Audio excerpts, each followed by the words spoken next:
伊斯纳塔，蘑菇森林的救赎。伊斯纳塔是一个可爱的小女孩，她非常喜欢在森林中漫步。有一天，她带着她的猫咪一起来到了蘑菇森林，这里有许多珍奇百怪的蘑菇，让伊斯纳塔觉得非常惊奇，仿佛来到童话世界一样。然而，当她在森林中漫步时，她听到了一阵哭泣声。她跟着声音找到了一个小精灵，她蜷缩在洞穴里，哭得十分难过。伊斯纳塔问精灵发生了什么事，为何要哭得如此难过。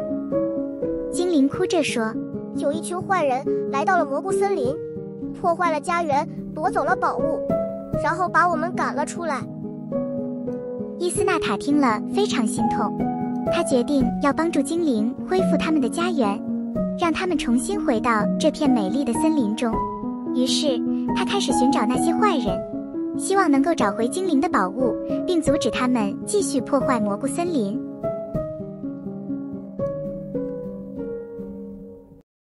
他在森林中四处寻找，最终在一个小河边发现了那些坏人，他们正打算把精灵的宝物放到船上，然后带着他们远走高飞。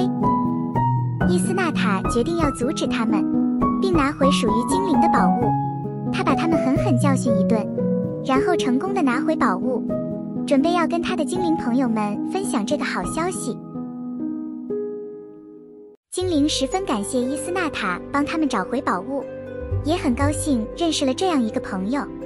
他们搬运石块，修建房屋，种植蘑菇，重新在蘑菇森林里修建家园，并在家园的中心重新安放了宝物。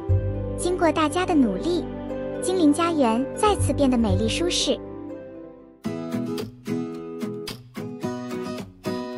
当太阳落山时，精灵们为伊斯纳塔和他的小猫举办了一场盛大的宴会，来表达他们的感激之情。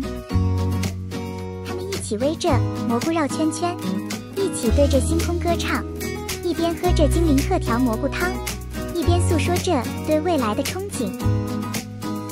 在这个美好的夜晚，伊斯纳塔深深感受到，当我们面对逆境时，我们能够用自己的力量和勇气改变这个世界，同时让它变得更加美好。